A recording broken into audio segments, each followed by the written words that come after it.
Ассалаумағалейкум ағайын. Барлықтарыңызға сәлеметсіздер ме? Армысыздар, қалайсыздар? Наурыз құтты болсын. Бүгін 22 наурыз, мерекеміз құтты болсын. Бүгін мынандай бір қызықты ақпарат айтайын деп тұрмын.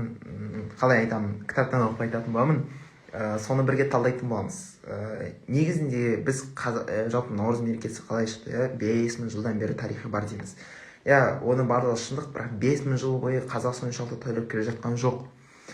Араларында бір қандай да деградация болды. Яғни наурызды тойланбай қалған немесе кішкене мөлшерде ғана тойлаған кезіміз болды. Осыны қалай қазақ қайтарып алды? Жалпы кім қайтарып алды осы наурызды? Наурызды қалай біз қайтадан тойлай бастадық? Қалай Ресей осыны тойлатпауға ықпал етті? Осыны бүкіл талдайтын боламыз. Ендеше арнаны тіркеліп кеттіңіздер, лайк басып кеттіңіздер, реакция басып кеттіңіздер, комментарияға өздеріңіздің ойларыңызды жазып отырыңыздар. Біз бастаймыз. Сонымен ақпараттың бүкілі мынау Өзбекәлі және де Мәдени Майдан деген кітаптан алынады. Осы кітапты оқыңыздар.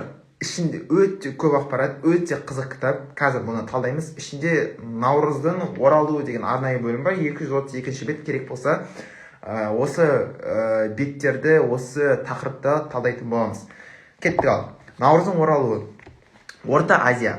Елден түрлі өркениет пен мәдениетін сапырыласып тоқтаусыз синтезделіп жататын қайырлы мекені. Не деген қасиетті мекен. Ұлы жібек жолының осы өңірді басып өтуі көшпелі халықтың экономикалық қуатының бөлек мәдени құнарын да байытты.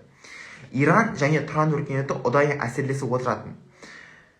Сол себепті наурыз сөзінің шығу тегі парсыша болғанымен ішкі мазмұны келе-келе мұсылмандан кетті. Бұл мейрам Құран мен сүннетке тікелей аталмаса да жақсылық пен жаңалықтың жаршысы болатын ислам тарапынан тыйымда салынған жоқ. Керісінше бірлігі ыдыраған ел жұрттың басын қосып рухани үгіт насихат жүргізуге таптырмайтын себеп еді.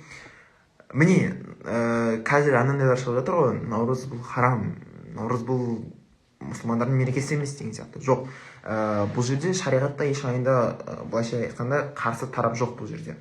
Не үшін? Жалпы ислам деген сөзді алайықшы. Шариғатта бұны, исламда шариғат тілде бұның мағынасы Аллаға мойынсыну. Ал сөздің өзінің мағынасы ислам деген сөз ол бейбітшілік дегенді білдіреді. Яғни, егер де ислам дінінің негізгі мақсаттарының бірі алатын болса, онда ол әлемде бейбітшілікке алып келу, басын қосу, тату болу. Не үшін ағайынмен сөйлесе, араздаспа, ренжіспе, есікті қатты теуіп кетпе деген сияқты адамдардың бір-бірімен байланысына, бір-біріне жылы-жылы сөйле деген сияқты не үшін сөздерді айтылады исламда? Себебі түпкі негізгі мақсаттарының бірі бейбітшілікті сақтап қалу, бейбітшілікке алып келу, адамдардың басын қосу. Наурыз осы жерде өте үлкен маңызды рөл ойнайды. Яғни наурызда адамдар бір-бірімен көріседі. Қаншама жыл көрмеген ағайындар, туысқандар бір-біріне барады, қонаққа барады, бір-бірімен көріседі, бір-біріне ас береді. Осындай бір игі істер жасалудың арқасында адамдар рухани байиды. Адамдарға жетіспеген жалғыздық деген дерт былайша айтқанда жойылады.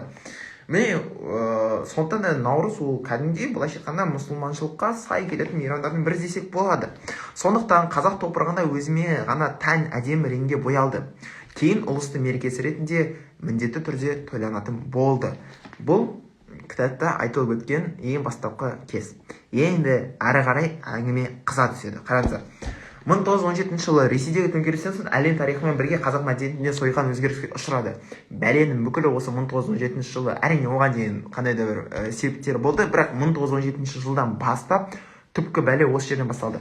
Ақ патшаны төңкеріп Совет үкіметін орнатқан большевиктер 1926 жылы СССР құрамында Орта Азия елінің бәріне наурызды тойлауға тыйым салды. Себебі бұл күні жұрт рухани бірігіп кететін. Халық жаппай жиылып, діни қисса, тарихи жыр айтып, ән күй шырқайтын.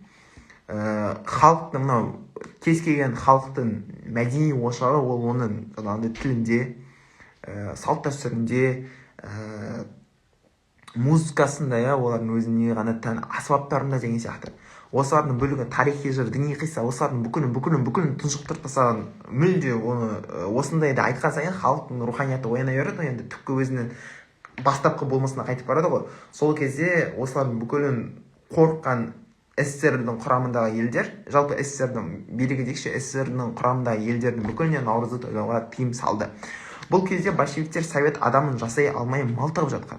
Сондай сәтте наурыз тойлаған халықтың тарихи жады оянып, мәдени идентификациясы қозып қоя беретін. Осындай көзге көрінбейтін тегеурінді кедергіні бір жола жою үшін наурызды тойлауға түбегейлі тыйым салуға тура келді. Ал Құрбан айт, ораза айт одан кейін 4 жыл өмір сүрді да 1930 жылы оларға да кезек келді. Олар да әумин Аллаху акбар болды. Олар да төленбейтін болды. Наурызға тыйымның қатты салғаны сонша 1988 жылға дейін Орта Азияда наурыз тойлайық деп бастама көтеруге ешбір шенеуніктің күш қайраты жетпеді. Алайда жеткен жалғыз Өйбекәлі Жәнібекке ғана нәсіп болды бұндай бір батылдық. Бұл жерде бір нәрсені ескеру керек. Наурыз ресми тойланбаса да бір жолы тоқтап қалмаған. Әсіресе қазақтар тығыз қоныстанған өңірде бұқар халық жиналып тойлай беретін. Олар текеметін далаға төсеп, көже пісіріп, бауырсақ жасап, көп шалғанның үстінде әңгімесін айтып, батасын қайырып, бетін сипап тарысатын. Бірақ солтүстік аймақта бұл мереке ұмытылып кеткен деседі. Мына солтүстік аймақ. Менің қазір өзімнің тұрып жатқан Астана, Ақмола, Павлодар, Петропавл деген сияқты солтүстік жақтарда наурыз тойланбай кеткен болатын. Алайда осы наурызды тойлап жатқан бұл мысалы батыс, қазірдің өзінде мынау соңғы уақыттарда наурызнаманы шығарып жүр ғой. Бұрыннан бері бар нәрсені қазір енді қайтадан жаңартып отыр. Наурызнаманы мысалы бірінші күн амал күн, екінші күні қайырымды күн деген сияқты. Бұны осындай шығарған кезде көптеген адамдар айтады, біздің жақта бұндайды білмейді екен, бірінші рет естідім деген амал күн деген сияқты. Бірақ әсіресе батыс жақтарда бұл кәдімгідей амал күнде адамдар бірімен құшақтасып, кәдімгідей мереке іздеді. Осындай жерлерде, яғни адам көп шоғырланатын, әсіресе осындай бір ықпалға түспеген жерлерде наурыз әлде тойлана жүре беретін. Әдетте саяси сауаты бар адам кез келген қоғамда толқын мен халықтың өзгерістің артында қозғаушы біреу тұратынын сезеді. Оны саяси қайраткер деп атайды. Шынайы қайраткер өзін күрескер ретінде мақтанып көрсетпейді. Ол қоғамдық тұлғалардың басын қосып бір мүддеге жұмылдырады. Яғни оның негізгі идеясы, оның негізгі түп мақсаты менің атым шықса, мен абыройлы болсам деп емес, ол негізгі идеясына, негізгі мәнге жеткісі келеді. Ал өзі мемлекет тарапынан олардың бастамасын қолдаған сынай танытып отырады. Өзгеріс осылай жасалады. Наурыз мерекесін кім қайтарды деген сұрақ пайда болғанда, оны алғаш мен қозғадым деп бірнеше қайраткер қаһарманның шыға келгені осыдан. Себебі саяси қайраткер жекеленген тұлғаға сыбырлап, билікке қарсы ұсыныс тастады. Ұсыныс қабыл болғанда әлгі тұлғалар қозғаушы күш расымен де өзім екенмін деп ойлап қалады. Осылайша бір бастаманың бірнеше авторы пайда болады дейді. Мына жерде осы кітаптың жалпы бірден бір кереметі жалпы мына отбасы хрестоматиясын Өзбекәлі және Мәдени майдан, Қаныш және ғылыми майдан, Бесен және болмыс деген кітаптарының бір кереметі ол жерде жай ғана хронология, жай ғана бір оқиға айтпайды. Ол мынандай болды, Өзбекәлі былай қайтарып берді, былай болды деп айтпайды. Кәдімгі тұлғаға әрбір адамның болмысына, әрбір адамның мінезіне түсіп тағаны сол жерде талқылап береді. Мына жерде айтып тұрған нәрсе, яғни шынымен де ерлік жасайтын қайратты адам, қоғам қайраткері ол өзін бірінші орынға қоймайды. Мен осыны жасадым, мен қала соқтым, мен Астана жасадым деп өз-өзін мақтап тұрмайды.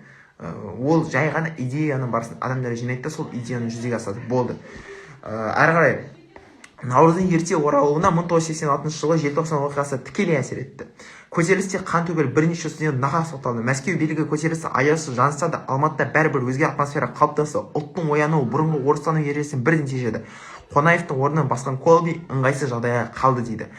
Осы жерде бір айтып өтетін нәрсе 86 оқиғаға қатысты. Енді қазір 86 жылғы оқиғаға қатысқан кісілер 50-60-70 жасқа таяп қалды ғой. Өздері 16 жастарда болатын, 16-17 жаста студенттік шақты. Ойлаңдаршы, қазір мен өзім 17-тем, мен білмеймін, ондай атмосферада өз-өзімді елестете алмаймын. Айналаның бүкілі келе жатыр, ата-ана мүлде басқа қалады деген сияқты. Сені оқудан шығарады.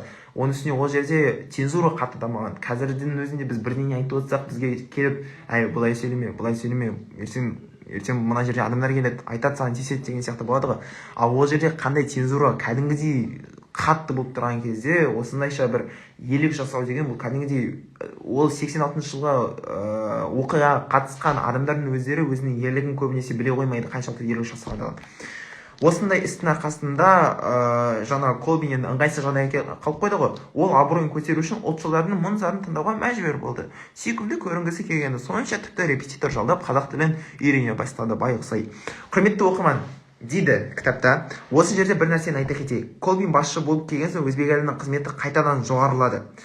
Ол 4 айдан кейін мәдениет министрі, сосын республиканың идеология бойынша хатшысы болып тағайындалды. Не үшін ол қайтып жоғарылады деген сұраққа келетін болсаңыз, кітапта қайтадан айтамыз. Кітапта толықтай жазылған бүкіл оқиға.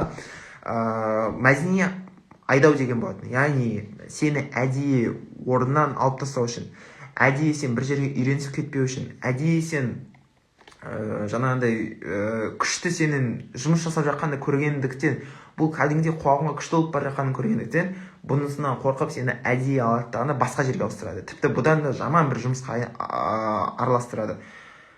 Колбин келгеннен кейін өзбек әлі қайтадан жаңадан бір жоғары орындағы жұмысты алды, билікті алды. Бұл билікті әрине ол ұлттың мүддесіне пайдаланды. Қай жерге келді өзі? Ол 4 айда Құлбек Ергөбектің сөзімен айтқанда, Өзекемнің жолына тор құрып, қызметте құлатамыз деп жүрген пенделер басы менді байық болып қызметтен алынып, берекесі қашты.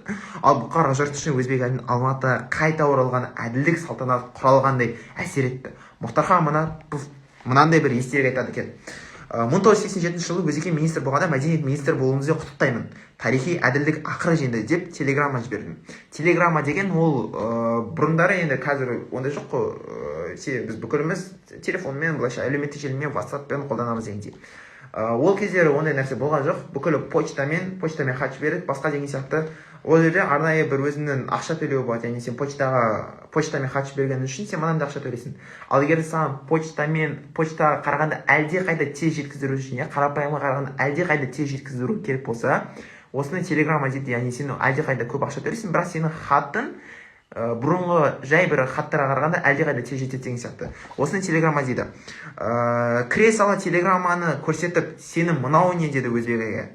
Сен тентек қашан адам боласың? Өстіп та телеграмма сала мекен деп қағазды көрсетіп ұрысқан болды. Бірақ сағынғаны да көрініп тұр. Құшақтасып көрісіп өнер жайында біраз сұхбаттастық дейді. Әдетте басшылық өзгерген кезде кадр құрамы қоса ауысады. Ол түсінікті. Не үшін? Өйткені былайша айтқанда әр басшы өзінің командасын құрады. Мұның бәрі жақсы жері. Бақталыстар қозған өрде тұншығып жатқан өзбек әлі сияқты ақ жүректерінің кен тыныстауына жол ашады. Колбин келген соң Алматының кәрі комиссары ұзақ жыл отырған жылы орнын бір күнде босатып кетті.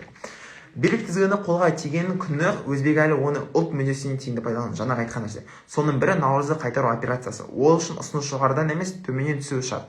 Яғни жоғарыдан біреу Наурыз тойлау керек деп емес, кәдімгідей төмен халық болсын, жаңа медиа жұлдыздары болсын, осылардың бүкілі Наурыз керек деп шығуы тиіс. Жұрт сұрап жатқан сияқты оқиға түзу керек болды енді өзбек әлінің стратегиясына жүзеге асыру үшін. Өзбек әлі танымал тұлғалардың аузымен Наурызды қайтару жайлы әңгімені қоршап жатты. Халық алдында абырой жинауға мұқтаж Колбин бұл ұсынысты амалсыз қабылдады. Осылайша әз Наурыз алғаш рет 1988 жылы Алматы қаласында тойланады. Мереке күні қаланың көрнекі жерлерінде ұлттық киім киген ансамбльдер көктемде құлпыраған қызғалдақтай жайқалып шыға келді. Бейне бір ертегі кейіпкеріндей ұсталар мен зергерлер көше-көшенің бойында дүкен құрып, темірден түйме түйіп халыққа ұсынып жатты. Алматыда ана тілінде сөйлеуге зар болып жүрген қазақтар мәдени мұрасымен табысқанда эйфорияға түсіп естен танды. Не үшін Алматыда ана тілінде сөйлеуге зар болып жүр? Өйткені ол кезде сен автобустың ішінде қазақша сөйлей алмайсың. Көшеде қазақша сөйлей алмайсың сен. Сен автобустың ішінде қазақша сөйлесең, апалар шығады, разговаривай на нормальном человеческом языке дейді. Қазақ тілінің соншалықты бір төмендеп кеткені сонша, әбден орыс тілінің қазақ жерінде орыс тілінің басынғаны сонша адамдар сондай бір отарлыққа түсіп кеткен, құлдық санаға түсіп кеткен, жаңағындай өздерінің тілінде өздері еркін сөйлей алмайды, өздерінің жерінде. Олар өздерінің жерінде өздерінің тілінде еркін сөйлесе, бұл бір мынандай бір алжыған адамдар сияқты көрінеді. Осындай бір қазақ тілінде еркін сөйлеуге, қазақ тілінде жалпы бір-бірімен сөз құруға мұқтаж болып жүрген қазақтар Алматы Наурыз кезінде эйфорияға түсіп, есіне тынып кетті деп тұр ғой енді. Балуандар белдесіп, жігіттер жамбы атты, киіз үйлер тігіліп, тегін Наурыз көше таратты. Ұлттық киім киген қазақтар көшеде бір-бірімен науқылдасып, көрісіп, бір жасап қалды. Өзбек елінің жары Қалихан апамыз бұл күндер жайлы би деп толғайды. 1988 жылы наурыз өткізерде өзі қатты қобалжыды. Не болар екен, қалай өтер екен деп түнімен ұйықтамады дейді. Айтып өтетін бір нәрсе. Өзбек әлі не үшін ұлы тұлға, жалпы ұлы тұлғалардың бір ерекшелігі бар. Олар қарапайым бір адамдарға қарағанда олардың ойлауы масштабты тұрғыда жүреді. Олардың уайымы масштабты тұрғыда жүреді. Шынымен де жаңағындай қоғамға пайдасы тиген қоғам қайраткерлерінің тағы да айтамыз, ойлауы масштабты тұрғыда жүреді. Олар өздерінің қара басын ойлап қалмайды, ертең қалай күн табамын, қалай ақша табамын, қалай болады деп ойламайды. Енді ойлау мүмкін, пендеміз ғой, бәрімізге де күн кешу керек. Бірақ оның сол бір ойлауынан мен халқыма қалай көмектесемін? Менің халқымның ертеңгі күні не болады? Біз ертең қайтсек осы халық болып біргеміз. Қайтсем ұрым бұтағым, менің әулетім, менің балаларым адам болып шығады деген сияқты ойға келеді. Осындай бір ат басында шер қатады. Ат басында шер қатады деген шер деген уайым. Ат басында деген кәдімгі үлкен бір уайым қатады. Осындай уайым қаққанда ғана адамдардың жүрегіне Абай айтпақшы хикмет түсер сәулесі дейді. Яғни жүрекке адамның бір керемет сәулелер түседі, керемет бір шоқтар түседі. Деп түнімен ұйықтамады. 22 наурыз күні таңертең көшеде мерекелік көңіл-күй пайда болды. Далада серуендеген жұрттың көбі ұлттық киім киіпті. Жастар алтыбақан теуіп жүр. Көше мен саябақта қазақша ән айтылып жүр. Біз қазіргі Достық көшесімен жоғары көтерілдік. Кенет үлкен концерттегі бағдарламамен әртістер керуені көш тартты. Керуеннің басында әдемі шапан киген ақбоз ат мінген жас жігіт келді. Бұл жігіт Мұхтар Шаханов еді дейді. Мұхтар қалай бір оқиғамен байланысты бір тарихтың бір кереметі осы. Мен негізінде ұбт-ның бір жаман жері, біз қазір ұбт-мен байланыстымыз ғой, тарихты мектепте үйретуіміздің мүмкін әдетте ұбт-мен байланысты. ұбт-да тарихи тізбек көбінесе еске ала қоймайды. Яғни тек қана жылдар мынандай жылы мынандай болды, мынандай жылы мынандай болды деген. Бірақ оның астарына көбісі үніне қоймайды. Ал мынау шынымен де тарихты оқитын адам, ұбт-ны шетке қойып шынымен де тарихқа көз салатын адам, ол тарихи тізбек қандай да бір бөлшекке ілінеді. Осының арқасында адам кәдімгідей бір мына оқиға былай болыпты, мына оқиға былай болыпты деп ой кешеді. Тарихтың осы жері күшті. ұбт-мен шатастырмаңыздар. ұбт-та тарих ол мүлде басқа тарих болып кетеді. Осы жерде келетін болса, 1988 жылы наурыз өткізуге тәжіктер мен өзбектер ынта білдірді дейді. Әлі есімде сол жылы таудағы үйде тұрғанбыз. Кешке жақын Өзбекәлі жұмыстан келісімен телефон қоңырауы шырылдай бастады. Бәрі наурызға арналған той жайында білгісі келді. Елдегілер не көмек керек, қандай тапсырма бересіз деп соқты. Көрші елдің мәдениет басшылары тәжірибемен бөлісіңіз деп хабарласып жатты. Наурыз түркіге ортақ мереке болған соң оны тойлауға бауырлас елдер де ниет білдірген. Енді барлығымыз бір қандаспыз, барлығымыздың қанымыз бір деген сияқты. Ниет білдірген. Өзбекәлінің бастамасы бәрінің ұлттық идентификациясын оятып жібергендей. Қазақтар наурыз тойлайды дегенде естігеннен-ақ олар да жарысып, біз де наурыз тойлаймыз, біз де наурызға тойлауға кірісіп кетеміз деп рухтан кәдімгідей арқалары қозып кетеді. Мен де арқам қозып қалады осыны айтып. Бірақ республика деңгейінде ауқымды өтіп тойлаудың бағдарламасын білмеді. Бірақ соның білгірі әрине біздің Өзбекәлі Жәнібек атамыз. Бізбен сұхбаттас болған Өзбекәлінің тұңғышы Ниетжан мынандай естелік айтады. Енді кітапты жазған авторлар Өзбекәлінің тұңғышы Ниетжанмен мынандай естелік алады. Бір күні үйдегі телефон безілдеп қоя берді. Тұтқасын көтерсем Өзбекәлінің мәдениет саласының шенеуігі екен. Бұл Өзбекәлі Жәнібековичтің үйі ме дейді. Жәнібековичтің үйі ме дейді. Я деп жауап бердім. Бірнеше күннен бері әкенің қызмет телефонына түсе алмай жатырмыз. Болмаған үйіне соғуға тура келді. Әкем үйде болса тұтқаны бер деді. Әкем үйде жоқ, жұмыста не айтайын дедім. Ол бізде 1926 жылдан бері наурыз тойлай алмай келе жатырмыз. Біз де сондай бір жаман бір күй кешіп келе жатырмыз дейді. Бұрынғы тыйымды қалай сындырды, Мәскеумен қалай келісеміз, соларды сұрап, мүмкін болса Өзбекстанда наурызды тойласақ деп едік дейді. Мен жақсы, әкеме айтайын деп өзі хабарласар дедім. Меніңше кейін олар өздері сөйлескен сияқты. Себебі осыдан кейін әрине өзбектер міне келе жатыр соға. 1988 жылы өзбектер наурызды тікелей тойлай алмады. Оның атын өзгертіп Бахор деген мереке өткізуге Мәскеуден әрең рұқсат алды. 2 жылдан соң ғана наурызды тойлады. Яғни 1990 жылдан бері ғана бастап өзбектер наурызды тойлай бастады. Тәжіктердің наурыз тойлау әдісіне үңілсеңіз, Өзбекәлінің қолтаңбасын байқайсыз. Маориф ва Маданият деген газетаның редакторы Буринис Бердиев наурыз жайлы мақала жазады. Оны идеология хатшысы көріп қойып түсініктеме алу үшін партияға шақыртады. Кейін бұл мәселе тәжік жазушылар одағында талқыланады. Одақтың төрағасы Мирзо Тунсунзода, енді I'm sorry аттары қиындау екен, бастаманы мақұлдап наурыз тойлау туралы партияға ұсыныс түсіреді. Идеология хатшысы оны қолдайды. Сөйтіп олар 1990 жылдан да бастап осы тәжіктерді тойлай бастайды. Енді не үшін өзбек әлінің қолтаңбасы деп отырмыз? Себебі біздегі наурыз тойлау сценарийі осыған ұқсас. Өзбек әлі 9 ақпанда идеология хатшысы қызметіне отырады. Арада бір апта өтпей Лениншіл жас газетінің тікелей телефон айдарында Мұхтар Шахановпен сұхбат болады. Онда наурыз туралы мәселе көтереді. Газетке көлемді мақала шығады. Өзбек әлі сол мақаламен ойда жоқта түсініктеме беру үшін өзіне шақыртады. Сосын наурыз айының басында жазушылар одағында жиын болып, наурыз мәселесі көтеріледі. Жиынға өзбек әлінің өзі де қатысады. Зиялы қауымның ұсынысын жинаған болып Колбиннің алдына кіреді.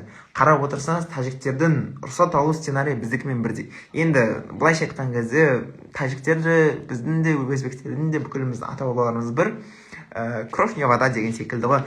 Түркімен қырғыздар бұл науқанға 1991 жылы қосылады. Біздше олар да өзбек әлімен кеңескен шығар деп ойлаймыз. Бір қызығы, Әзербайжанда наурызды 1967 жылы тойлаған. Бірақ та оның саяси астары бар. Себебі 1968 жылы СССРдің бас хатшысы, енді бас хатшысы дегенде былайша айтқан президент, Ленин, Сталин, енді бұл жердегі 1967 жылдары Брежнев Иранға іс-сапармен барады. Екі ел арасында мәдени достықты нығайту үшін Иранмен шекарадағы Әзербайжанға наурыз тойлауға рұқсат берген. Бірақ бұл мерекенің ғұмыры бірақ жыл созылады. Келесі жылы тыйым салынады. Содан кейін араға 25 жыл жарып, қайран 25 жыл деп 1992 жылы қайтадан тойлана бастайды. Түркияның өзінен наурызды 1991 жылдан бастап тойлады. Әлде посткеңестік түркі елдерінен үлгі алған шығар емес, бәлкім.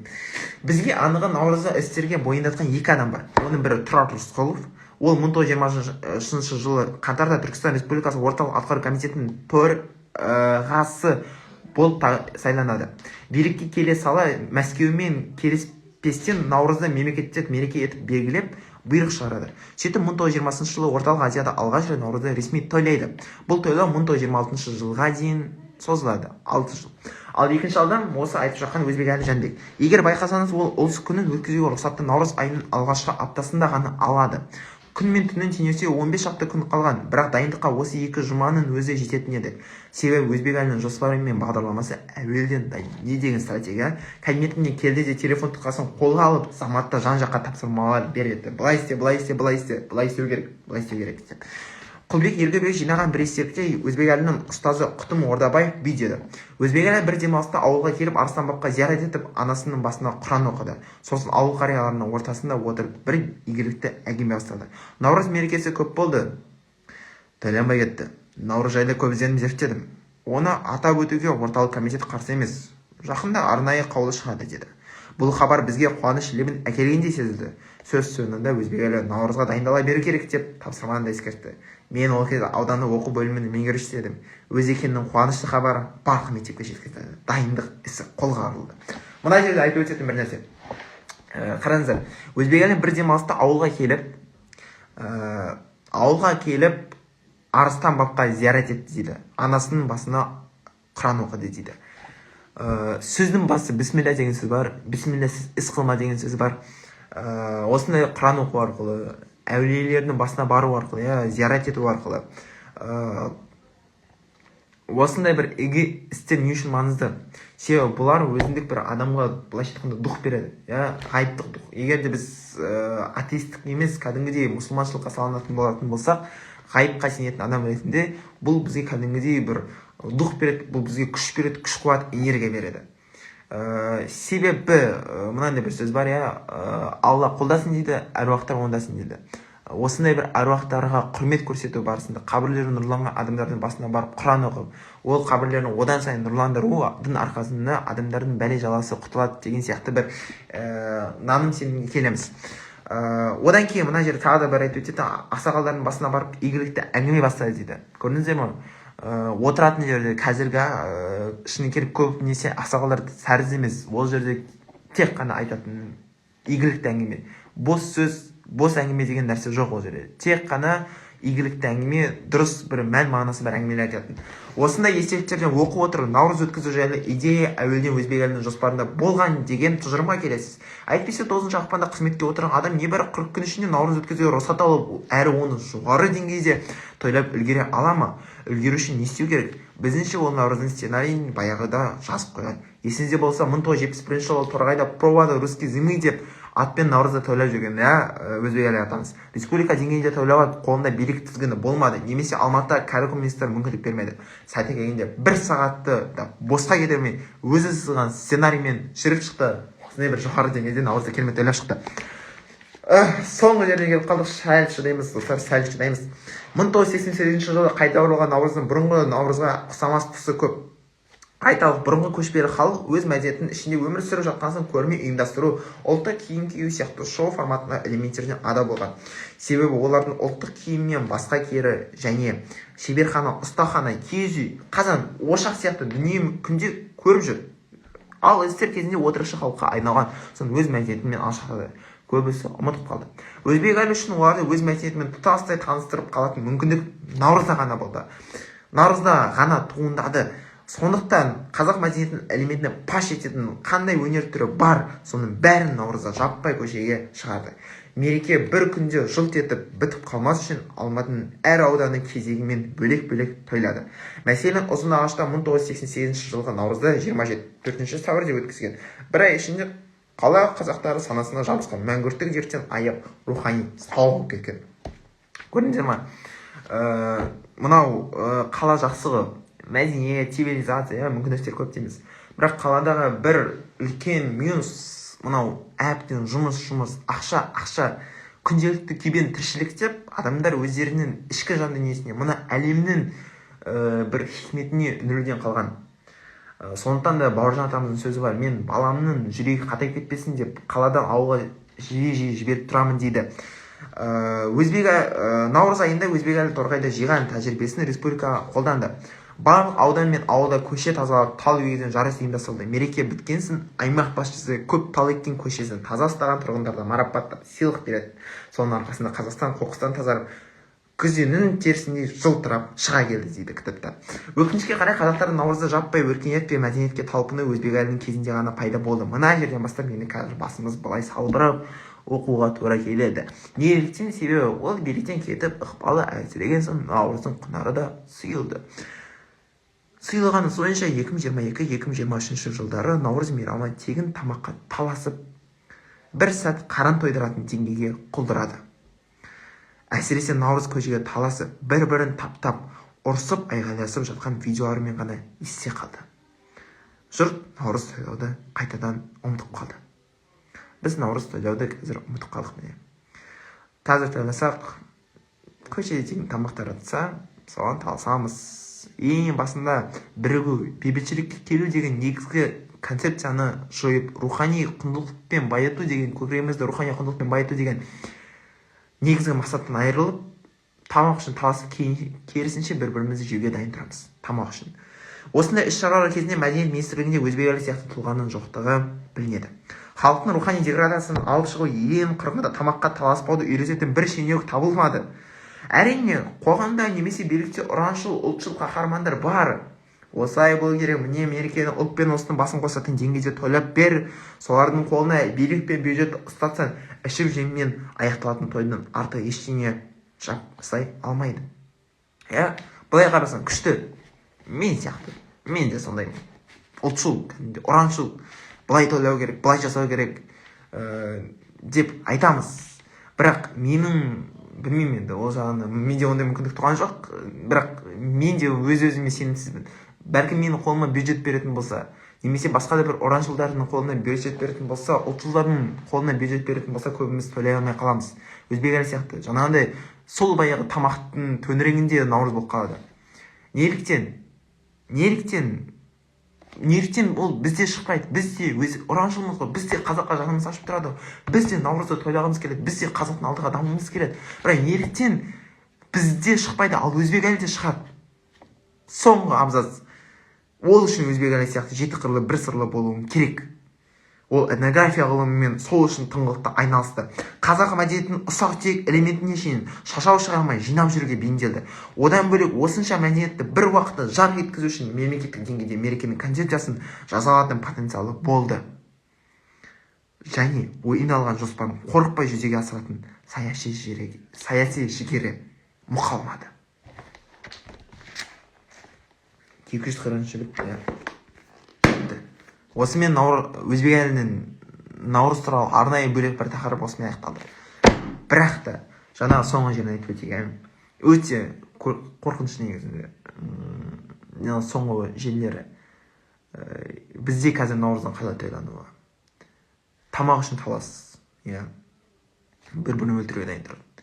Және ең соңғы абзац кәдімгідей, ең соңғы екі абзац кәдімгідей мынан адамның нәпсісіне жаман ауыр тиеді екен. Өте жаман ауыр тиеді. Былай қарасын, сен ұлтшылсың, сен қазақты дамайсың, сен қазақтың қолдайсың. Бірақ былай қарасын, саған ақша беріп қоятын болса, сен тойлай алмай қалатын сияқтысың. Өзбек әлі сияқты жасай алмай қалатын сияқтысың. Неліктен? Өйткені жаңағы айтқандай, өзбек әлі жеті қырлы бір сыр болды. Ол мына білім мен руханиятты, бүкіл күш-жігер, бүкіл ақыл қайрат, жылы жүрек, ыстық қайрат, нұрлы ақыл осы үшеуін байланыстыра алды. Білім деді ма? Білім бар. Құр босқа тек қана қайратпен ғана келген жоқ. Тойлату керек, осы наурызды тойлату керек деп тек қана қайратпен кеткен жоқ. Ода жаңағындай білім бар. Этнография мынандай. Оның шығу тегі мынандай. Наурыз ол мынандай мереке. Наурыздың түпкі мақсаты мынандай деген сияқты білім бар. Бүкіл әбден зерттеген. Қазақтың төл мәдениеті, қазақтың салт дәстүрі, қазақтың жырлары, қазақтың қиссалары, діни мәтіндер осылардың бүкілін зерттеді. Ода ыстық қайрат болды. Тек қана білім бар. Қазақтың этнографиясы мынандай, біле білсеңіздер, наурыз ол мынандай мереке деген сияқты тек қана біліммен кеткен жоқ. Ода ыстық қайрат болды. Ол осыны жүзеге асыра алатын амбиция болды ода. Осыны жүзеге асыру керектен амбиция болды және оны жүзеге асыра алатын жігері болды. Байланысты ма? Байланысты. Және де ода жылы жүрегі болды. Өзінің қазағына жаны ашып тұратын. Менің елім осының болса екен. Біз қазақ қайтадан оралсақ екен. Түпкі мәдениетімізге қайтып барсақ екен деген сияқты. Ода осындай жылы жүрек болды. Бірақ та дегенде жай ғана қосымша бір ой айтып кетсек, ой түйіндеп кетсек. Соңғы уақыттары дегенменде бір кішкене позитив байқалады. Наурыз наманын қайтадан жаңғырып келе жатқаны. Наурыз туралы көбінесе айтатыны. Қарапайым мына қазақтың киімдерін, тақиясын, басқа болсын ұлттық киімдерін бүкілін көшеде бұрында тек қана наурыздағына киіп жүрсек, қазір қарапайым жұмыс күнінде де кие бастауы бұл кішкене қуантарлық. Менің ойымша бір осылай ақырындап ескі адамдардың, ескі жүйені, ескі биліктің адамдары кетеді дағы жаңа коммунист болған деген сияқты совет үкіметінің тәрбиесін алған. Жаңадан шынымен де жаңа Қазақстан деп айтылатын адамдары келеді, жаңадан бір қазаққа жаны ашитын ұлтшыл адамдар келіп, және де осыны жыл сайын әлеуметтік желілерде, қоғамда жаңғыртай берген сайын, наурыз былай деген сияқты жаңғыртай берген сайын, осыны түпкі негізі түсінген сайын, бұйырса біз өзбек әлі атамыз қалай тойлады, бұрындар қазақтарымыз, ата-бабаларымыз қалай тойлады, дәл солай тойлаймыз деген үміт бар. Менде осы достар, ал наурыз құтты болсын, тағы да еліміз аман, жұртымыз тыныш болсын, бірігейік, тамақ үшін таласпайық. Керісінше білім үшін, білімді кәдімгідей білім алып, сол білімді қазақтың мүддесіне, ұлтымыздың мүддесіне жұмсайық. Адамгершіліктің пайдасын ойлайық. Өзің үшін еңбек қылсаң, өзің үшін оятқан хайуанның бірі боласың. Адамшылықтың разылығы үшін, адамшылықтың еңбек үшін еңбек қылатын болсаң, онда Алланың сүйген құлы боласың деген Абайдың сөзін ұмытпайық. Ал ендеше достар, сіздермен болған қазақ прогрессор келесі видеоларда